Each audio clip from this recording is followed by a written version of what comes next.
Merci. Bonsoir. Bon, alors, effectivement, je suis ravi d'avoir la tâche de m'entretenir avec Evelyne et Claude Askolovitch. Evelyne est une amie de très très longue date. Claude Détro, je connais par lui dire, on s'est rencontrés peut-être réellement ce soir, cet après-midi, mais bon, au-delà de cela, j'avais l'impression qu'il était inclus dans l'amitié que je portais à Evelyne et à Roger. Claude Askolovitch, vous le connaissez, en tout cas, vous l'avez vu, vous le voyez à la télévision une fois par semaine dans 28 minutes. Il assure la revue de presse sur France Inter tous les jours, du lundi au vendredi. Et il a été journaliste dans plusieurs médias, mais pour l'instant, il est dans ces deux créneaux en particulier.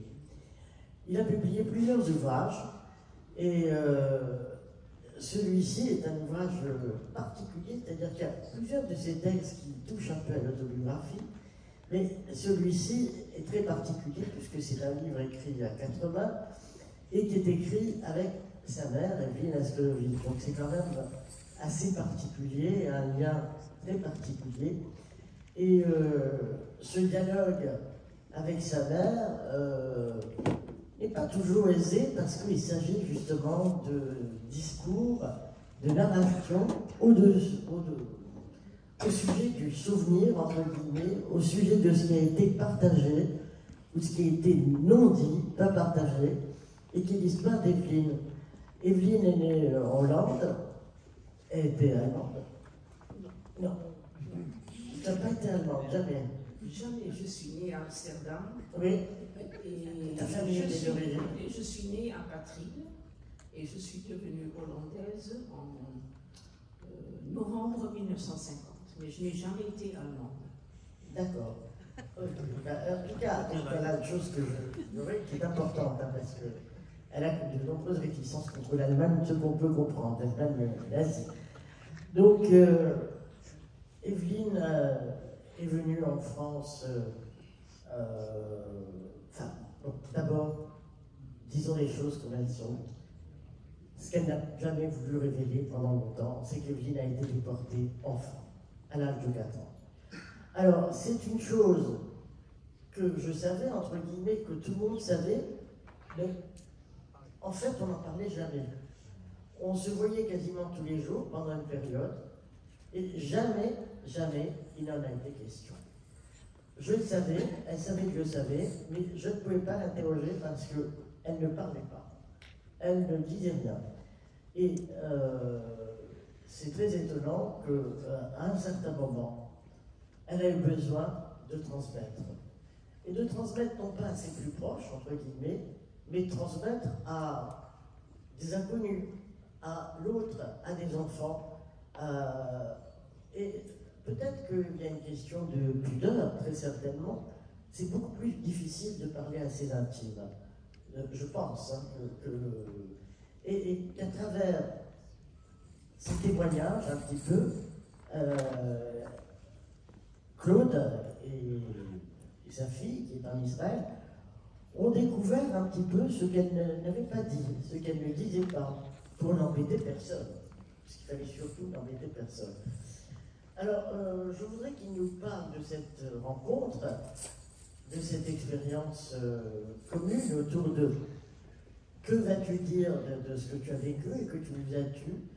Et comme vous savez, le silence peut engendrer des névroses, des non-dits, peut engendrer des névroses importantes.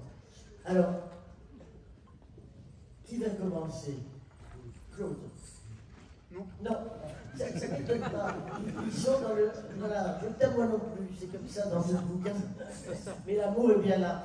Bon, alors. J'ai eu du mal à convaincre Evelyne que ce n'était pas ma conférence. Je dis un mot et après tu dis tout. Tout à l'heure, notre ami Emmanuel Carcassonne a merveilleusement parlé du boulot d'un éditeur. Ce livre existe parce qu'il est chez Grasset, un éditeur qui est un ami à moi, qui s'appelle Christophe Bataille, qui excelle à me faire des choses que je ne devrais pas faire. Mon livre précédent portait sur l'amour l'amour qui est l'absus de mon épouse, qui était de Narbonne et qui avait fait ses études à Montpellier. C'est pour ça que je tenais à venir ici aujourd'hui. Et quand je suis sorti de ce livre, Evelyne, qui entre-temps était devenue témoin, non pas professionnel, mais témoin acharné, pendant des années, elle avait fait mille autres choses, ma mère, c'est une femme exceptionnelle, notamment parce qu'elle avait su être heureuse après les camps. Et quand notre famille a connu des malheurs, la mort du mari de ma sœur, la mort de mon épouse, puis la mort de mon père, Roger Asco, en 2011, elle s'est retrouvée confrontée à un vide, hélas, qu'elle avait toujours refoulé. Donc la déportation est revenue, elle est devenue témoin, et je détestais ça. Et là, Christophe Bataille, avec son côté espiègle, me dit, Evelyne avait écrit un texte sur ses souvenirs, les souvenirs qui lui restaient, il m'a dit, c'est pas ça qu'il faut faire, il faut que vous travailliez ensemble. Il faut que vous fassiez un livre ensemble, parce que vous avez une chance extraordinaire, c'est peut-être de vous parler avant la mort. Je ne parle pas spécifiquement de la mort de ma maman qui vivra éternellement, ça peut être la mienne, parce que j'ai un mode de vie absolument déraisonnable. En général, on ne parle pas aux gens de sa famille. Ce livre raconte une famille où on ne se parlait pas pour plein de raisons. Ce livre raconte mon grand-père, le père d'Evelyne, qui est mort quand j'étais jeune homme, sans que je ne lui ai jamais parlé, qui avait été déporté, qui, avec sa famille, qui avait dû amener sa maman dans un train qui l'avait amené à la mort à Sobibor. Et surtout, c'est ce que j'ai appris dans ce livre, qui avait été jeune homme, un des manifestants européens qui protestait contre l'exécution aux États-Unis de Sacco et Vanzetti, deux anarchistes d'origine italienne. Et je trouve bien mieux que mon grand-père ne soit pas simplement un juif orthodoxe de Francfort devenu hollandais et déporté, mais il était dans son siècle, et peut-être même gaucho à l'époque, pas savoir. Bref, voilà, on a réussi à se parler après ne pas avoir voulu se parler. Le livre, par moments, je crois, est drôle dans nos disputes. Et à l'arrivée, je pense qu'Evelyne a accepté que ce qu'elle ne disait pas, sur ce dont elle avait du mal à se souvenir, me concernait aussi. Et j'ai accepté qu'elle était une femme libre, jeune, moins jeune, éternellement jeune, et qu'elle avait le droit d'être ce qu'elle était, d'en parler aux autres, voire d'en parler à nous. Maintenant, je te fous la paix, c'est toi, tu te débrouilles. Tu sais, Janine, je suis très, très étonnée que tu m'as dit que tu savais que j'ai été dans les camps, parce que jamais je n'en ai parlé, et même ce qui est encore pire, c'est qu'en 1988, tu étais donc encore à Paris. Moi, j'étais la battante de la coopération féminine. Oui. J'avais été 5 fois en Union soviétique. J'avais organisé des colloques, des manifestations, des conventions. Ensuite, je suis devenue une battante pour les femmes à Gounod, les femmes qui ne peuvent pas avoir un divorce religieux. Et en 1988, ça a commencé, j'avais des vagues, pas des souvenirs, mais je me réveillais la nuit, j'avais des espèces de cauchemars, de mal-être. J'ai écrit sur un bout de papier au milieu de la nuit 3-4 souvenirs des camps. Et puis au petit matin, mon mari, rédacteur en chef de l'Arche, a trouvé ce papier couvert de larmes et il a dit « je le publie ». J'ai dit « mais il n'est pas question que tu publies ça, ça n'a aucun intérêt, c'est mal écrit, c'est n'importe quoi, c'est pas intéressant ». Et il m'a répondu en me disant « pas tout le monde a eu 6 ans à Bergen-Belsen ». Et il l'a publié. À mon grand soulagement, et c'est pour ça que je suis étonnée que tu le saches, personne n'a relevé. Vraiment, personne. Tout le monde lisait dans la communauté quand même l'Arche. Et puis, à mon grand soulagement, personne, j'étais très mal à l'aise et puis j'étais très soulagée parce que personne m'a dit à la coopération « Ah bon, tu as été dans les camps ?» Non, pas du tout. J'ai eu 3 réactions. Une réaction d'Elie Wiesel, qui était un grand ami de mon mari, qui m'a dit maintenant il faut que tu continues de parler, de raconter. De Henri Boulavko, avec qui j'avais eu vraiment une très grande fâcherie, parce que, bon, il savait que j'avais été dans les camps, mais j'organisais aussi des manifestations. J'avais organisé une manifestation pour les Juifs d'Urs le jour de la commémoration du ghetto de Varsovie. La libération d'Auschwitz. Le ghetto, là où je ne sais plus. C'était en janvier. C'était un des deux. Ouais. Et Henri, qui était un très très grand ami, vraiment, il m'a téléphoné, furieux. Il a dit, comment tu as osé faire ça, faire une manifestation pour les Juifs turcs le jour de la libération ou du ghetto ou d'Auschwitz. Et alors, comme vraiment une parfaite idiote, je lui ai dit, écoute, moi, je m'occupe des vivants. Toi, il y a le mot, non, ça va, c'est bon. Toi, tu t'occupes des morts. Et Henri est resté fâché avec moi pendant 6 mois. Il ne me parlait plus, c'était vraiment un bon ami. Donc, c'était vraiment... je n'étais pas dans le coup. C'était le côté que j'étais dans les camps, s'est résorbé en 2021, quand j'ai demandé à la présidente de la coopération féminine que je voulais raconter mon histoire d'enfant dans les camps à l'espace Rachi, que je n'avais jamais fait. Et c'est vrai que depuis que tout le monde était étonné, comment tu as été dans les camps, on ne le savait pas, on ne réalisait pas. Donc c'était quelque chose de même pas confidentiel. Et j'ai eu une autre preuve que je n'étais pas cette rescapée de la Shoah à cause du directeur du centre Rachi, non pas du tout, du mémorial de la Shoah, Jackie Fredge. On devait faire une émission ensemble sur le camp. Et comme c'était le Covid, il m'a téléphoné, on le faisait en Zoom. Et il m'a téléphoné le matin, il a dit, écoute, voilà, on va quand même voir. Mais il a dit, tu sais, je suis tellement ahuri, parce que je te connais, je manifestais avec Jackie depuis 1980 pour les Juifs durs. Je connaissais Jackie Fredge, qui a l'âge de Claude, 18 ans, et on faisait ensemble des manifestations, lui pour les EI et moi pour le comité féminin de soutien aux Juifs durs. Et il a dit, jamais j'aurais pu imaginer une seconde que tu étais une rescapée de la Shoah, tu étais dans la vie. Juste un tout petit point, moi je voulais dire que c'est Jacqueline Keller qui m'avait raconté, et que Jacqueline m'avait dit, mais elle ne veut pas en parler. Voilà. Comment tu disais pourquoi je savais que c'était... Oui, parce que pas moi. Non, c'est pas par toi, voilà. Mais je ferme cette parenthèse, je laisse à Claude qui voulait intervenir. Toutes les familles n'ont pas des secrets, mais des choses dont on ne parle pas. Il se trouve que la nôtre, il y a des deuils, mais parle de la Shoah, ça peut être d'autres traumatismes, et c'est là au milieu. C'est là au milieu, on sait que c'est là. Ça peut être une mère, une grand-mère qui a été violentée quand elle était jeune, peu importe. Toutes les familles ont des choses qui sont là, et on n'y va pas. Nous, c'était ça, sans qu'on en ait conscience. Maman a été déportée. J'ai toujours su que ma mère a été déportée. Quand j'étais petit garçon, quand on allait chez mes grands-parents aux Pays-Bas, qui avaient reconstitué dans un joli quartier d'Amsterdam un foyer allemand, ça se sent à la taille des fauteuils, ça se sent au livre de Heine et de Schiller, de Goethe que vous avez dans les librairies, ça sent une manière de prier profondément exotique pour moi, petit français.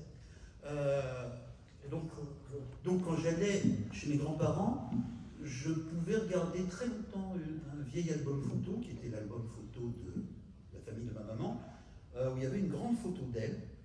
C'était une photo de passeport agrandi, prise juste avant qu'il soit déporté, quand elle avait 4 ans.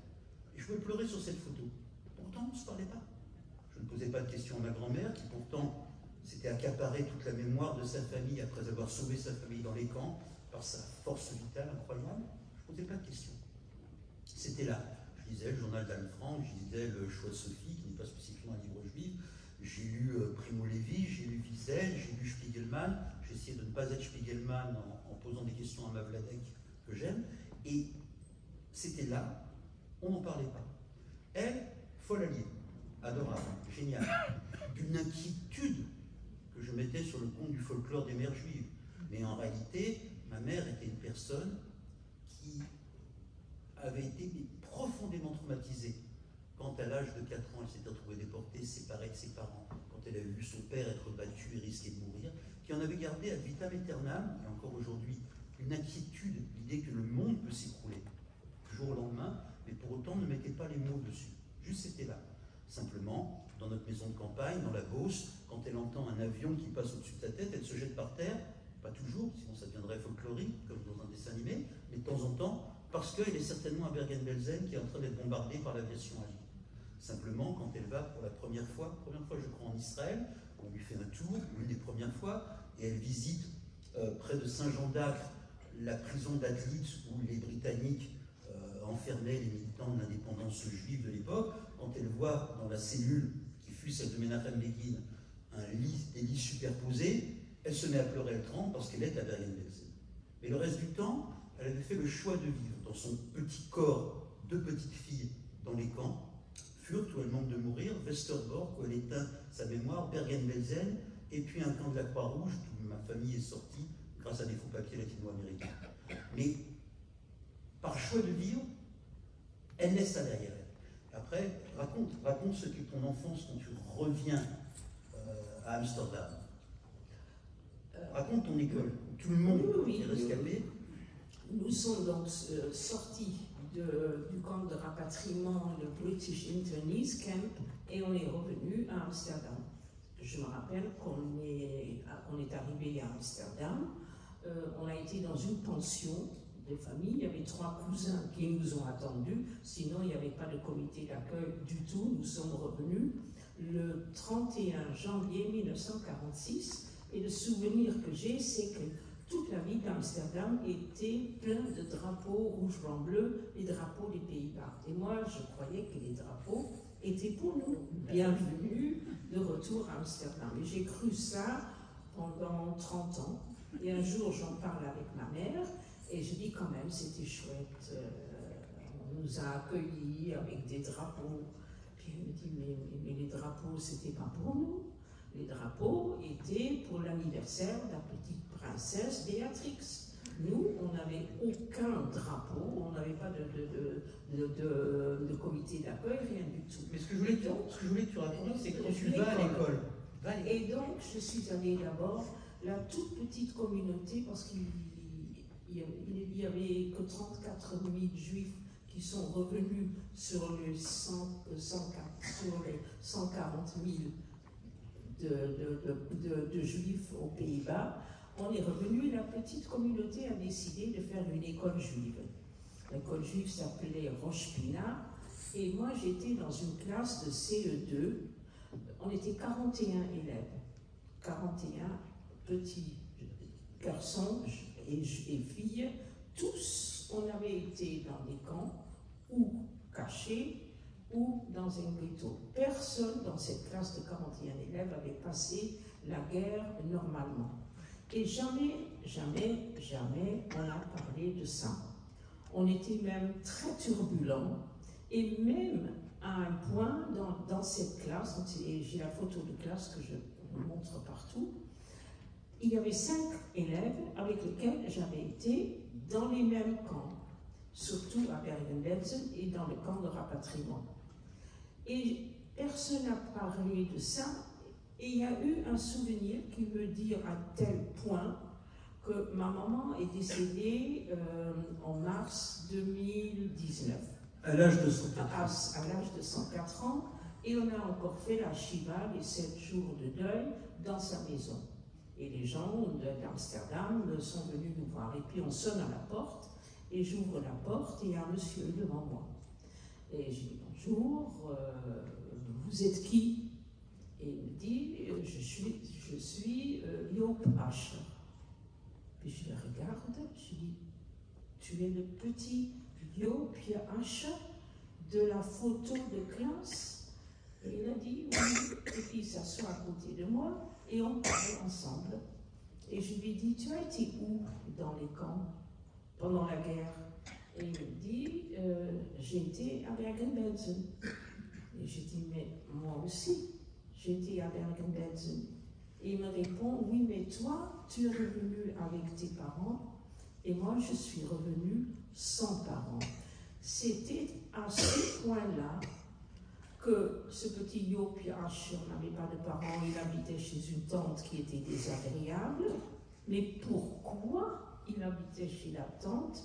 Personne ne demandait. Chacun de nous avait comme une étiquette. Joopje Ascher était ami avec l'ex-prince. J'ai appris il y a un an que l'ex-prince était un enfant caché, qui n'avait pas de mère, qui n'avait qu'un père. Personne ne parlait de ce qui lui était arrivé et personne ne posait des questions. Ma meilleure amie n'avait pas de père. Pourquoi elle n'avait pas de père? Elle n'avait pas de père. Et c'est ce silence de cette classe, c'est vraiment l'exemple même comment on a vécu. On a vécu sans aucun souvenir et même, pire encore, sans se demander le pourquoi des choses et personne ne nous a jamais parlé le pourquoi. C'est un refoulement. Non, c'est merveilleux. C'est là où je ne suis pas d'accord. Mon paradoxe, c'est que j'ai une maman déportée, que je fais un livre là-dessus avec elle. Je déteste le devoir de mémoire. Je déteste en devoir de mémoire l'expression devoir.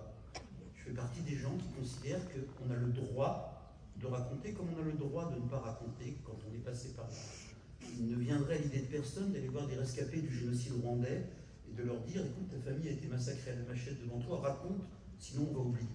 Je déteste quand des amis, y compris des gens que j'adore, me disent qu'on invite ta maman sur un plateau télé parce que quand elle sera plus là, quand les gens comme elle seront plus là, on va oublier la Shoah.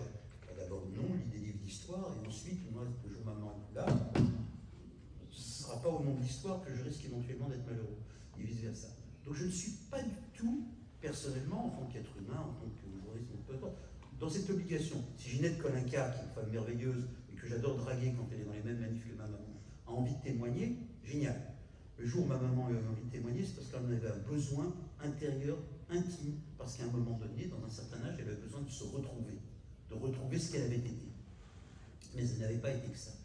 Mes grands-parents, après la guerre, ont protégé leurs filles de ce qui leur était arrivé. C'était un pari sur la vie. Énormément de rescapés du génocide arménien n'ont pas forcément raconté. Énormément de gens qui passent par des expériences traumatiques n'en racontent pas. À un moment donné, ils en ont besoin. Donc je ne trouve pas du tout que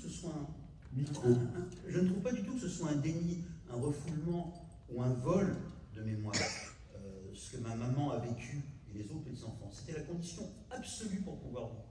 N'oubliez jamais que Simone Veil, revenue d'Auschwitz, rentre, elle ne s'appelait pas Veil, rentre dans la famille Veil et se retrouve en Allemagne, épouse de son mari qui est employé consulaire, je sais plus quel était son titre, dans la diplomatie française.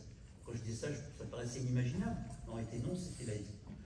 Après, il y a l'existence qui fait que Evelyne, quand elle était petite, grandissait sans grande famille, parce que famille juive, allemande, des gens déportés, des gens qui sont morts, des gens qui sont partis en Argentine ou en Palestine, qui devient Israël. Et elle s'est toujours dit qu'un jour, elle aurait une grande maison, une grande famille, des grandes tablées, des petits-enfants, qu'elle serait dans la joie et dans la vie. C'était un acte de foi. Un jour, par le hasard et par les tragédies qui peuvent tous nous tomber dessus, cet acte de foi a été démoli. Il y a une mini-Shoah, je mets tous les guillemets du monde, qui ravage nos familles. De 2008 à 2011. C'est très court comme laps de temps, très très court. Si vous avez jeté ma grand-mère, qui à l'époque était déjà en train de décliner, et à ce moment-là, quand il n'y a plus ce qu'on a voulu construire, il reste une vérité de ne pas se perdre en nous. Mais entre-temps, cette femme, que j'admire absolument, même si je suis horrible avec elle, comme tous les fils, pire que tous les fils, a accompli plein de choses.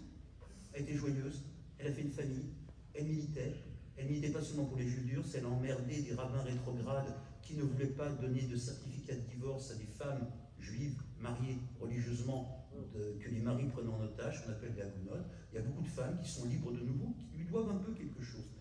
Et c'est pas rien.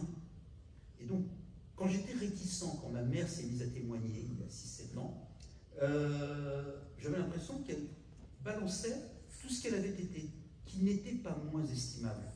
Loin de là. Dans le livre, c'est le processus qui nous rapproche. Je considère que ce qu'elle fait aujourd'hui en témoignant dans les écoles et ailleurs est une nouvelle étape de son féminisme à elle, de sa conquête, de sa libération. Elle est petite fille totalement amoureuse de son papa, inquiète pour elle, totalement sous l'emprise de sa mère qui l'a sauvée dans les camps, totalement sous l'emprise de mon père Roger Asco, qui était un type extraordinaire, mais écrivain ne sachant pas taper à la machine, écrivait des livres merveilleux d'une minuscule écriture qu'elle tapait à la machine avec du papier carbone, et ainsi de suite. Et il y a une suite d'émancipations, la dernière étant, ok, je t'emmerde Claude, j'ai le droit d'aller témoigner. Tu souscris? À part le gros mot. Oui, non, parce que je n'ai jamais demandé est-ce que j'ai le droit non. de témoigner. De toute façon, au début, ça n'intéressait personne. Et moi, tu oublies aussi quelque chose, que moi je veux raconter ce qui s'est passé à partir des Pays-Bas pour rétablir une espèce de ignorance totale sur le fait que 75% des Juifs des Pays-Bas ne sont pas revenus et qu'on ignore totalement aux Pays-Bas le mot de Shoah. Et ça y est, je suis toujours forcé de la corriger. Ce qu'elle oublie de dire, c'est qu'avant la guerre, la Hollande, Amsterdam notamment, était un pays et une ville singulièrement juive, autant que pouvaient l'être des villes de l'Europe de l'Est. C'est pas un hasard si l'Ajax Amsterdam est réputé être un club juif. Le peuple juif hollandais, c'était des prolétaires, c'était des employés de tram, c'était des gens qui vendaient du hareng sur les marchés, ils étaient pleinement hollandais, et la Hollande non seulement ne parle pas de la Shoah, mais a surtout oublié qu'elle a été juive. Ce qui me paraît être encore plus horrible. Les Polonais se souviennent qu'ils ont été un peu juifs, quand bien même ça se passait mal. Vas-y, je t'ai encore coupé, je m'en Non, laisse-la. C'est vrai, moi j'ai appris ça par une amie qui un jour, je venais tous les mois aux Pays-Bas, à Amsterdam, pour voir ma mère. Et un jour, elle était là, elle était dans ma classe. Je ne savais pas, elle m'avait donné un papier où elle aussi avait enfin écrit ce qu'avait été son sort d'enfant caché. Elle avait été une enfant cachée dans une famille hollandaise. Elle n'avait jamais le droit de manger avec la famille, elle devait manger dans la cuisine, elle n'avait pas les mêmes repas que les autres. Et elle m'a dit, je vais dans un risque génial. Exactement. Et elle m'a dit, tu sais quoi, je vais te montrer ce quartier juif qui n'existe plus.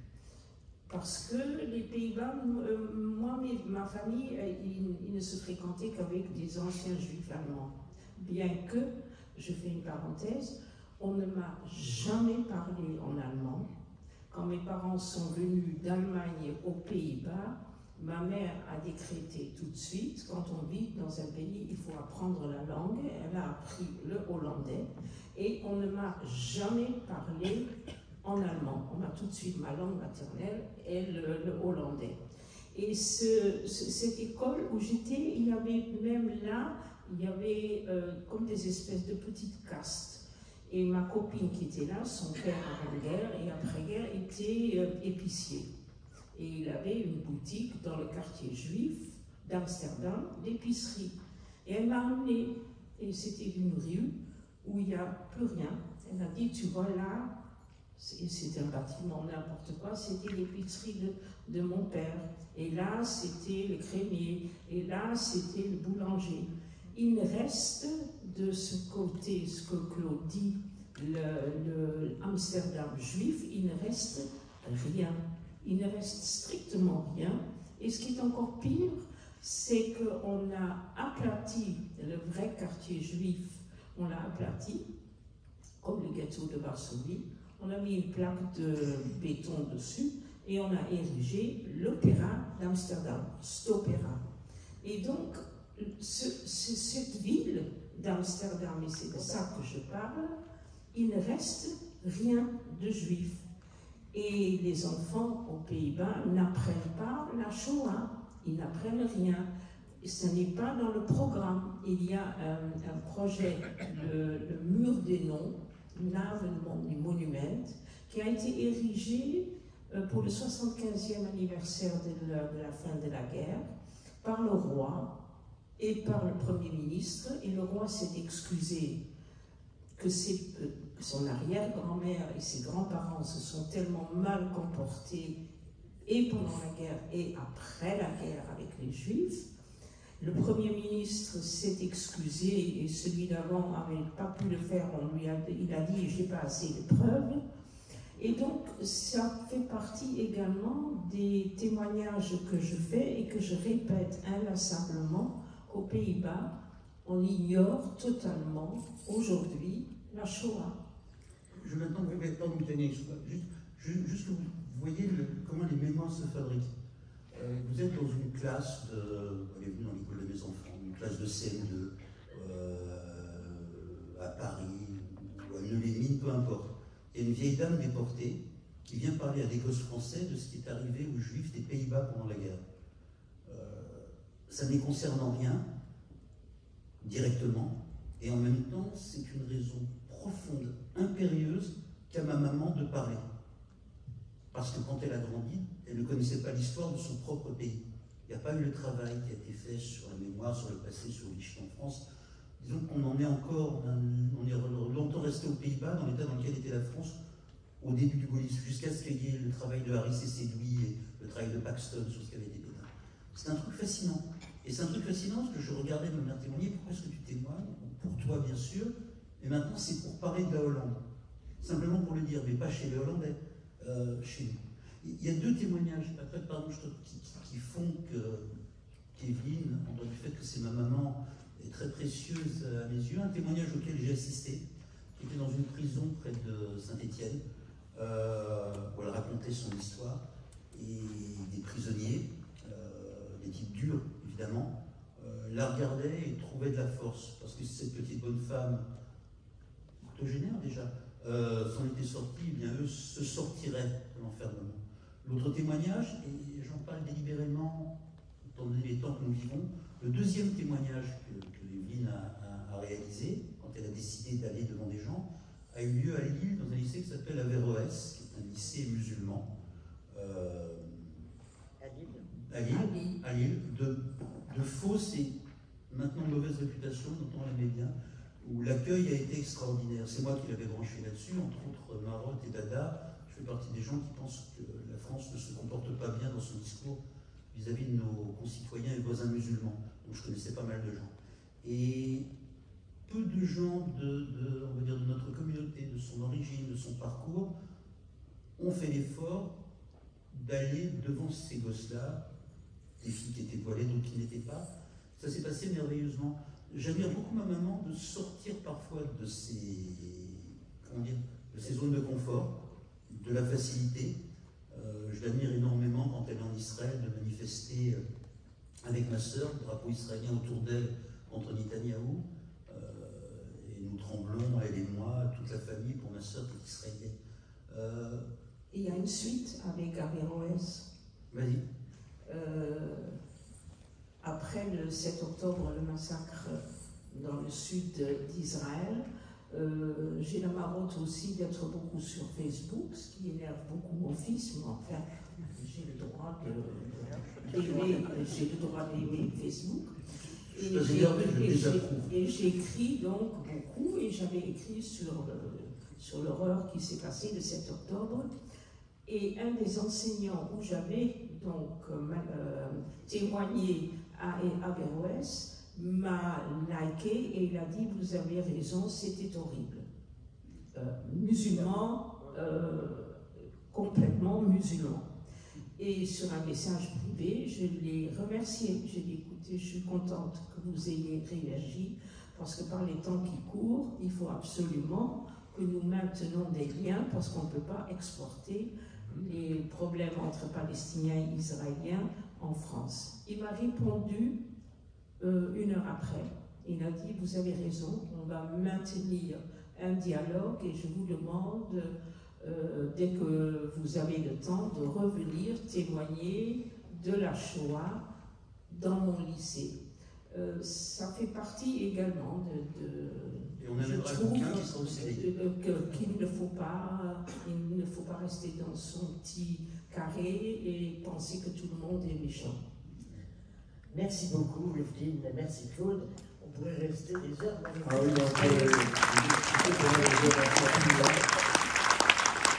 Le passionnant dans ce livre aussi, c'est le rapport mère-fils, le dialogue pas toujours simple qu'ils entretiennent, qui est plein d'affection, mais qui n'est pas toujours simple.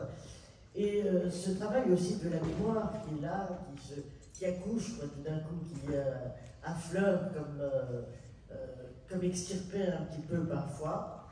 Et je trouve que ce texte est très touchant. En même temps, on découvre une femme qui a été quand même pas mal dominée par sa mère.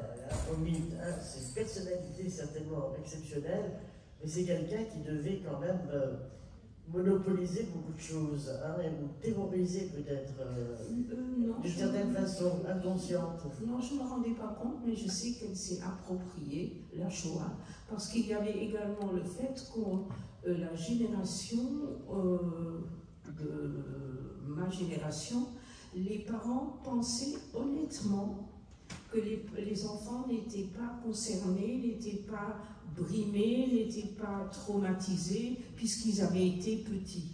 Oui. Il y a cette phrase étonnante. Et c'est ce que ma mère m'a dit quand mon mari a donc mis sur l'arche ce petit texte.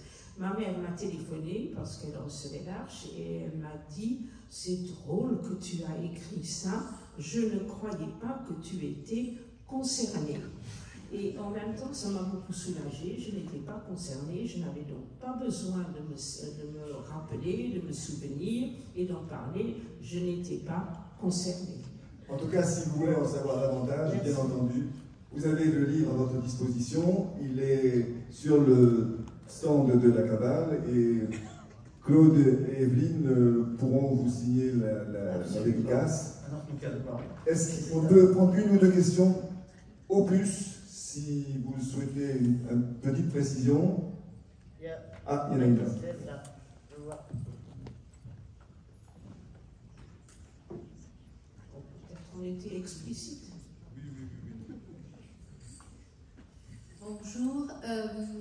Ma grand-mère était hollandaise et elle m'a toujours dit que pendant la guerre, elle était avec son père en France, près de Toulouse, à l'île en Dodon.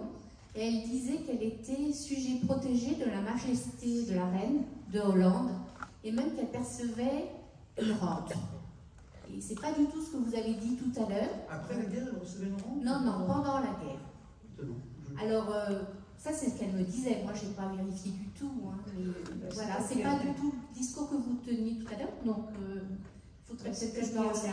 La reine des Pays-Bas, dès que les Allemands ont envahi la Hollande le 9 mai 1940, la reine, le lendemain, est partie avec son gouvernement, avec toute sa famille. Ils sont d'abord allés à Londres et ensuite ils sont allés à Ottawa où ils sont restés pendant toute la guerre.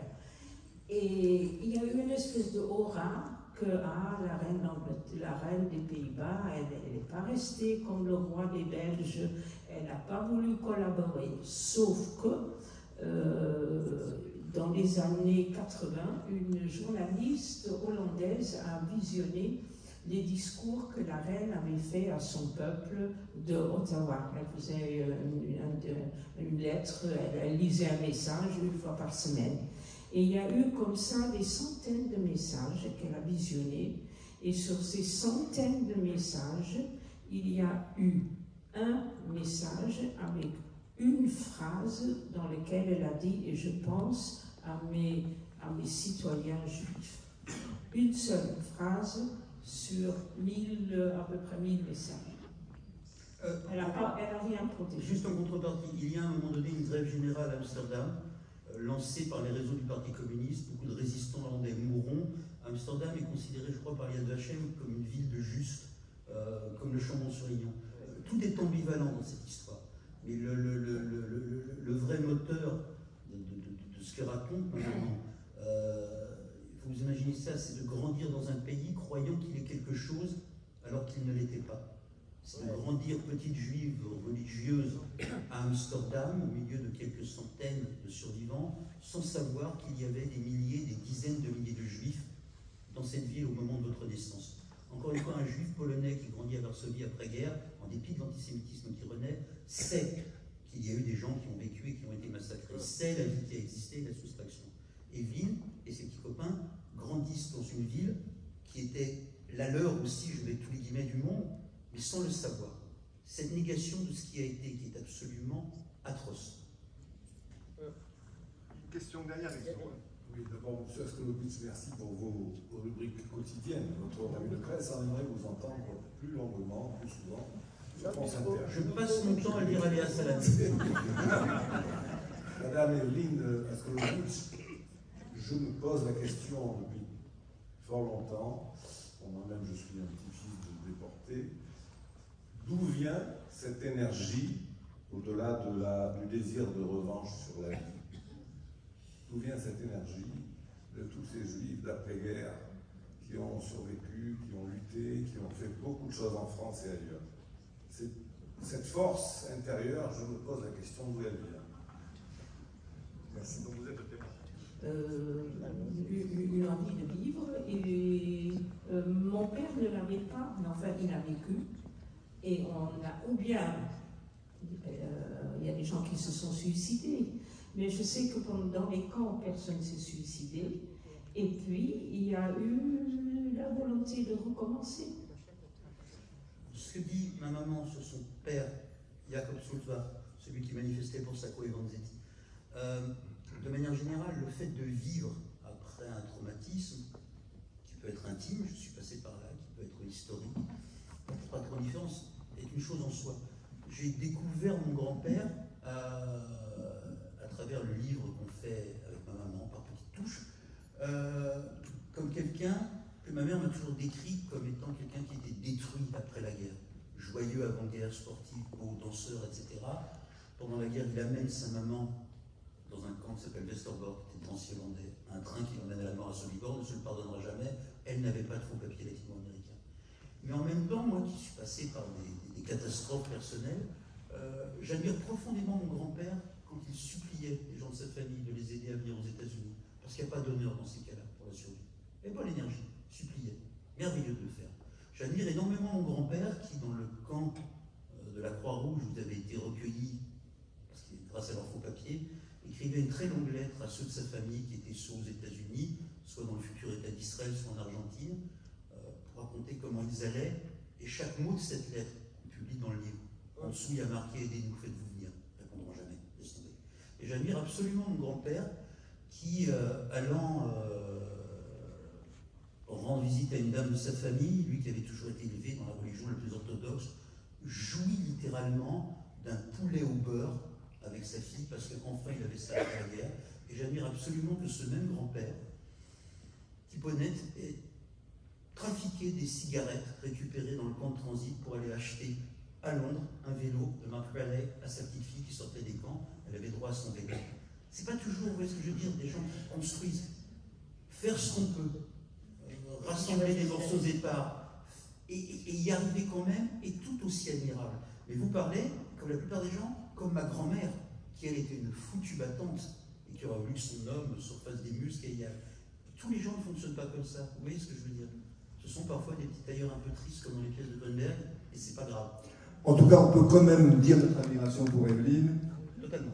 Et notre admiration pour Claude qui l'a accompagné dans cette aventure de vie. Merci beaucoup à vous.